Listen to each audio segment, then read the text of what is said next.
Hello everyone, and welcome to Michael Logan, episode 3. At the end of episode 1, our man had promised Denise that he was going to stop scamming immediately. But in episode 2, he carried on, talking to both Annie and to a fellow scam baiter. At the end of episode 1, where he was talking to Denise, he'd just asked for her phone number, and Denise had said, "No, you can't." "Okay, Ma," he'd said, and then Annie took over. The following day, after our man had stopped talking to Annie, when it became clear that he knew absolutely nothing about Bitcoin trading, Denise decided to get back to him. "Hello," she said. "Have you managed 24 hours without trying to scam anyone?" "Yeah, Ma," he said. "Good day to you." "Good day," said Denise. "And you're quite certain, absolutely 100% honestly, that you haven't tried to scam a single person since we spoke yesterday? Swear on the Bible, certain." "Yeah, Ma," he said. "I so wish I believed you," said Denise. "I swear with the Bible," he said. "Of course, you should believe me." "Should I?" said Denise. "Why should I?" "I don't know," he said.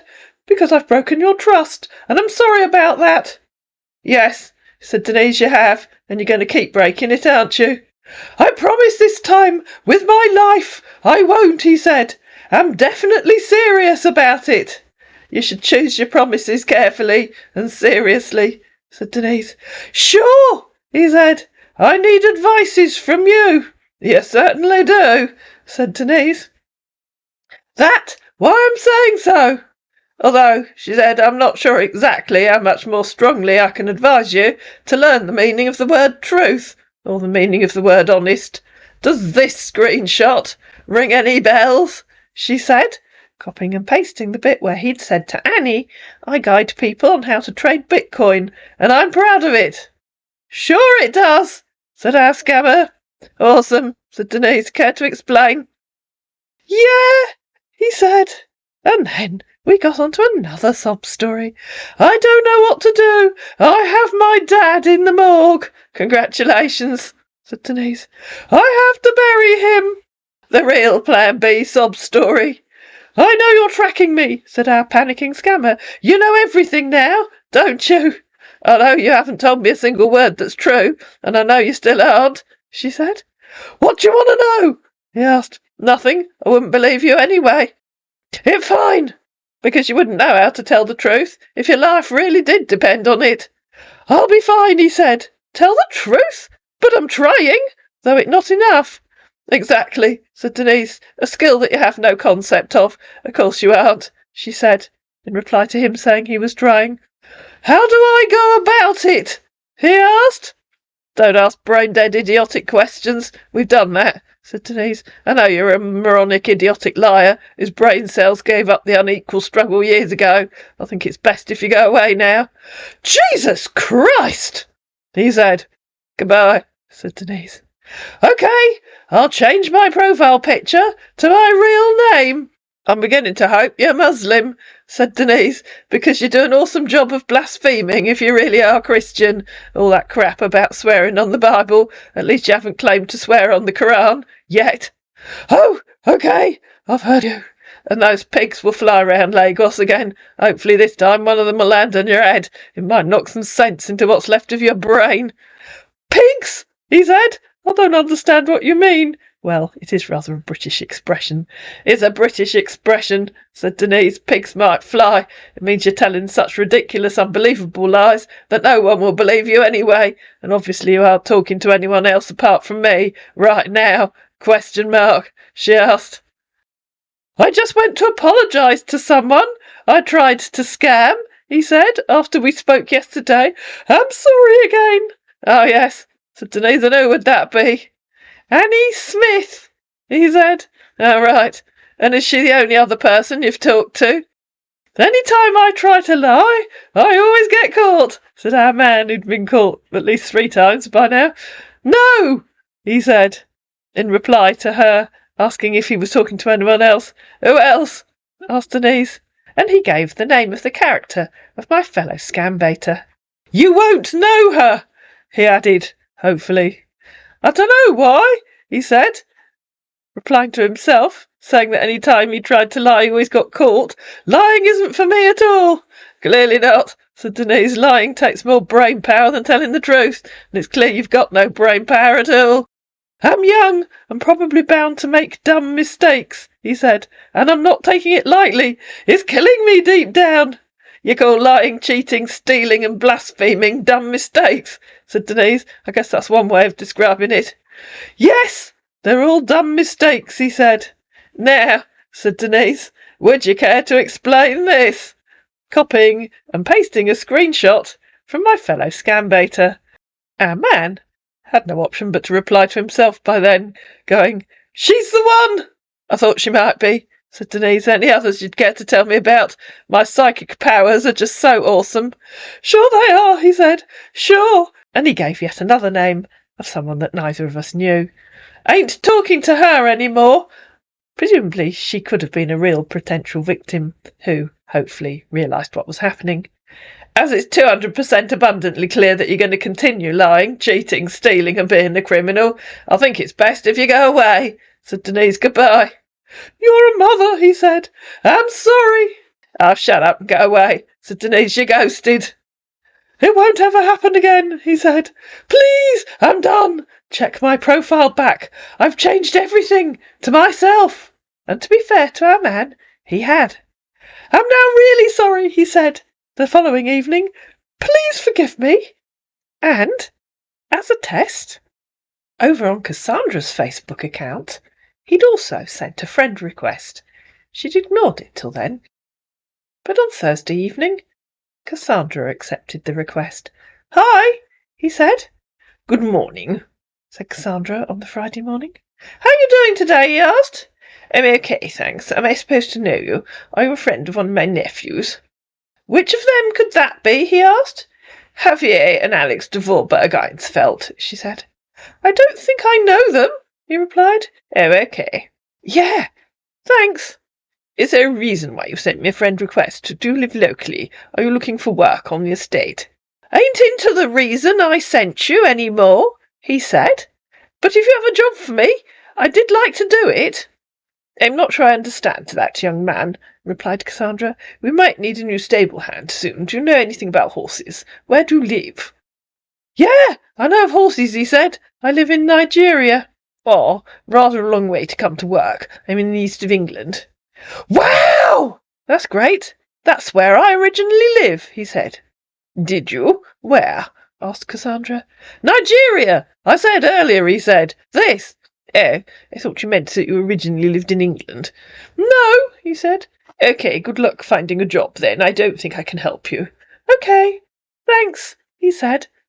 And I finished that part of the video on Friday the 3rd of March, when our man's account was still showing what I thought, or assumed, was his real photograph. And then, on the 17th of March, our man, who by then had changed his name to Idris Douglas, appeared on Celia's account. He sent her a friend request, and by then he'd changed his photo again. Hi, Celia, he said. Hello? Question mark. Is that a question? She asked. Nope, he said. Not really. Okay, she said. Yeah, how are you doing today? I'm fine, thanks, said Celia. I'm just taking a short tea break. Oh, sounds good. What's the weather like over there? Cold, she said. What's the weather like over there? It's sunny here, he said. Where is here? She asked. Syria, said our man, who apparently had decided that being in Nigeria and going straight wasn't a good plan. How about you? I'm in England, she said. Oh, okay. Do you have a pet? What? asked Celia. Are you doing a survey? Nope, he said. Do you own a violin? She asked. Hope you ain't angry, he said. I love animals, so I just had to ask. Congratulations, said Celia. Seems you don't want to talk to me, he said. I thought I was talking to you, said Celia. Am I talking to someone else? Sounds rude, though, he said, in reply to her saying, Are you doing a survey? It was a ridiculous question, she said. I don't even know who you are. Sorry if you took it that way, he replied. Oh, you routinely contact strangers and ask if they own a pet? Of course not, he said. Why, of course not, asked Celia. That's what you've just done. Just you haven't cared to ask anyone else, he said. I'm sorry if it pissed you off. How do you know what I've asked other people? She said. I don't know about that, he said. I hardly been online. Then why did you say it? She asked. What's that got to do with the price of fish? She said, in reply to him saying I hardly been online. That's why I say sorry, won't ask again.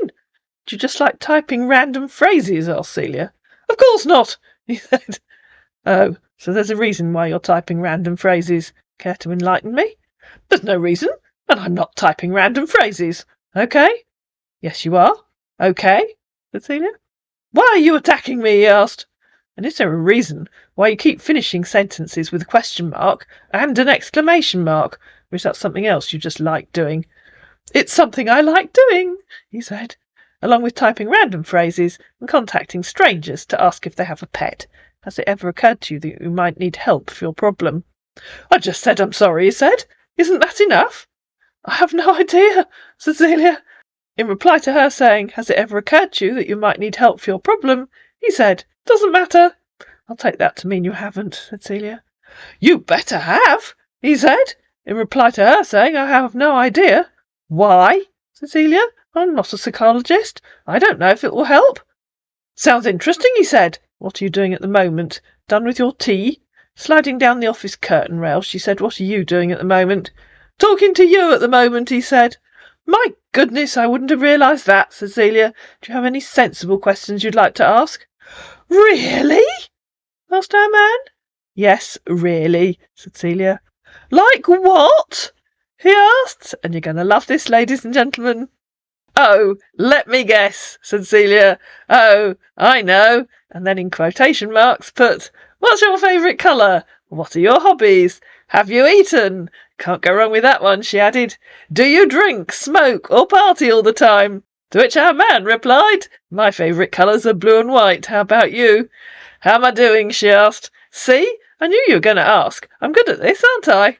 Reading, travelling, and probably driving, he said, in reply to her saying that he was going to ask her what are your hobbies.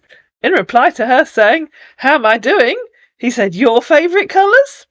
And in reply to her saying, see, I knew you were going to ask, he said, seems like. And in reply to her suggesting he was going to ask, have you eaten? His reply was, yeah. And then, I don't smoke, but maybe drink occasionally. I party sometimes. Do you smoke? You are kidding me, right? Said Celia. I'm not, he said. What makes you think so? Feminine intuition, said Celia. Then the intuition is wrong. So tell me, where do you work? In the admissions office of Durham University, she said. I have to go back to work. That's good, he said. I just captured what you posted some days back. Sending a screenshot from 2 years ago where Celia had said, I need a real honest man to love me, not the usual arsehole that seems to want to contact me. What makes you feel you can find an honest man? He added.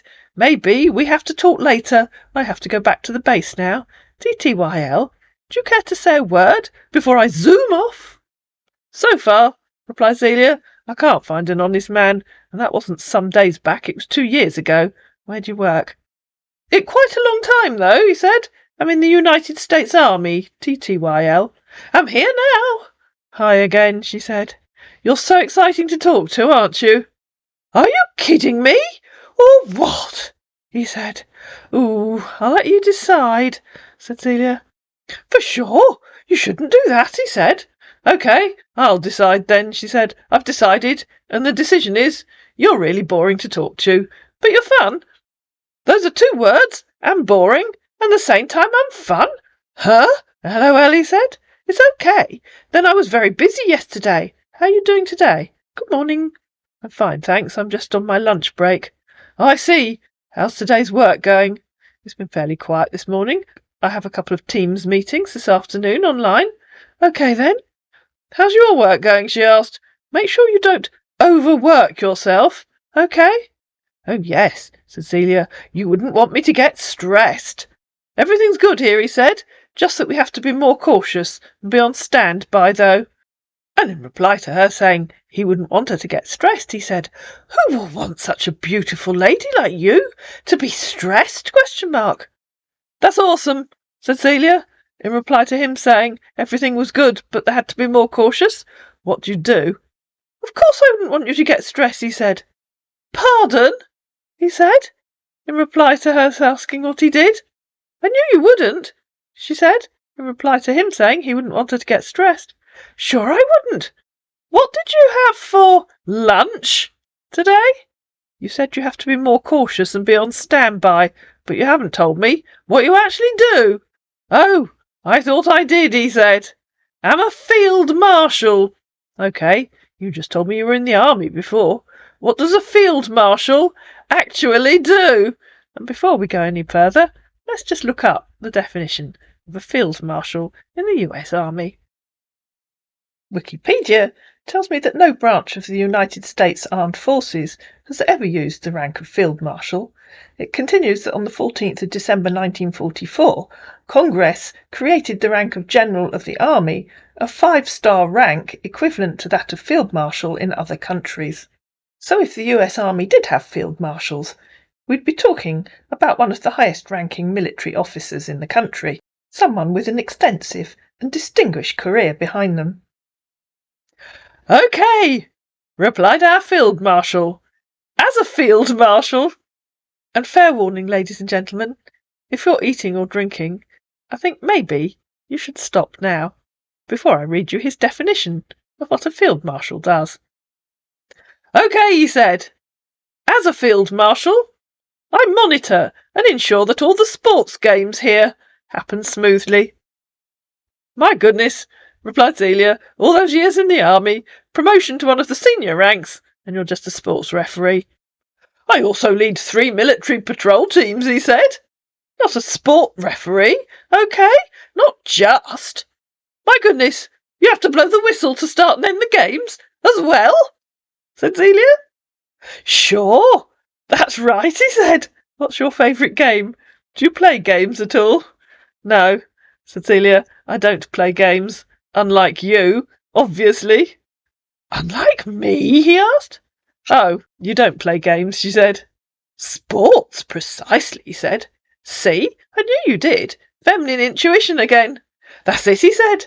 It's so amazing to have such an exciting, highbrow conversation with such a distinguished military gentleman as yourself. Tell me about your relationship, he replied. What relationship? Asked Celia. Your marital status, he said. My husband died 6 years ago. He was a lot older than me. Oh, OK. So sorry about that. So, how does being single like? For me, it sucks. Oh dear, that's sad, said Celia. So what stops you from maybe moving on? He asked. Who said I haven't moved on? Said Celia. You're married? He said. No, that's what I meant when I said moved on. But I don't sit at home all day feeling sorry for myself, said Celia. Yeah, that's right. Why haven't you moved on? She asked. You got children? He said. I have a son, Dan. He lives in Sydney in Australia with his girlfriend. Can we talk later, please? Maybe 5 minutes, he said, as his mum called him for dinner. OK, she said. I might have started work again. I have a meeting in half an hour. Oh, OK, but I'm here. Write to me later. OK. I guess I asked a question, he said. What's going on? Are you in a meeting now? And then he read what she'd said. Oh, silly me, LOL. I almost forgot. Good evening, said Celia a bit later. I just got home. Good evening. It's nice to be back. Have you had dinner yet? Yes, said Celia. Have you? And to save you asking, grilled fish and vegetables. And yes, it was yummy. As if you knew, he said. You've answered everything. I told you earlier, said Celia. Feminine intuition. I'm good, aren't I? For sure you are, he said. You've not even cared to ask what I ate. Oh, I'm sorry, said Celia. What did you eat? I had chicken, fried steak, mashed potatoes, and green beans. My goodness, said Celia. Chicken and fried steak. The canteen must have been in a generous mood today. Do you eat with the troops, or do you have a separate dining area for the highest-ranking officers? Why would I? He said. We have a dining hall for all senior officers. I don't understand what you mean by why would I, said Celia. You have to eat somewhere. I was just asking if you all eat together, or if you have a separate dining room. I guess you should know. I wouldn't partake in the junior officers' dining, said our horrified field marshal. How should I know that? Asked Celia. Feminine intuition, he said, and you're good at that. Sorry, I went to reply to some mails. I've had lots of practice, said Celia, in reply to him saying she should have used feminine intuition. So, what are you doing at the moment? He asked. And could you make your likes and dislikes known to me? Sliding backwards down the banisters, hoping I don't fall off before I reach the bottom, she said. What are you doing at the moment? Of course you won't, he said, just relaxing at the moment. That's awesome, said Celia. I like yogic chairlifting and underwater crow knitting. You forgot to ask me my lifestyle and plans for the future. Okay, tell me then, he said. Was I right? Did you forget? I lead a chaotic bohemian lifestyle, and my plans for the future is to go to Australia to visit my son. I know. Tell me about your career. In the army. You should never ask a scammer that. That's lovely, he said. I hope to be there. And back. Most times. Guess what? I train our service dogs, and also prepare the troop for training. Not regular, though, at times. You got to be such a unique, top-ranking officer by training dogs and blowing whistles at sports matches. That's amazing, said Celia.